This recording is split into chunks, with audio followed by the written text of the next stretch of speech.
Сәлеметсіздер ме? Бүгін біз сіздермен шоколадты печенье пісіретін боламыз.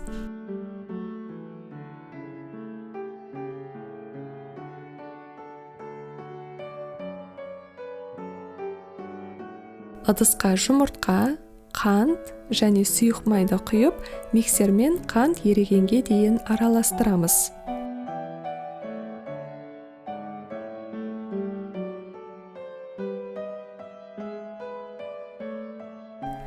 Миксерді тоқтатып, разрыхлитель, крахмал, какао және ұнды салып, илейміз.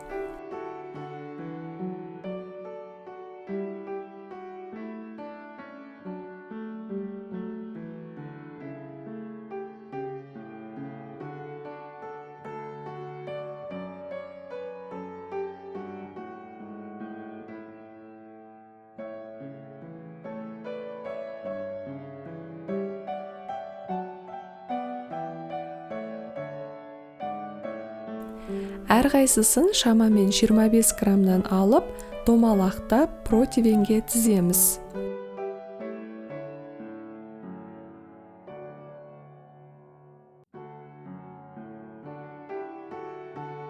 Алдын ала 180 градуста қыздырылған пеште 20 минуттай пісіреміз.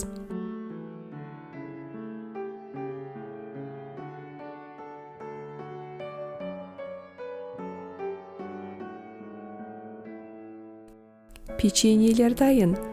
Дәмі маған ұнады. Жасап көруге кеңес беремін. Сау болыңыздар.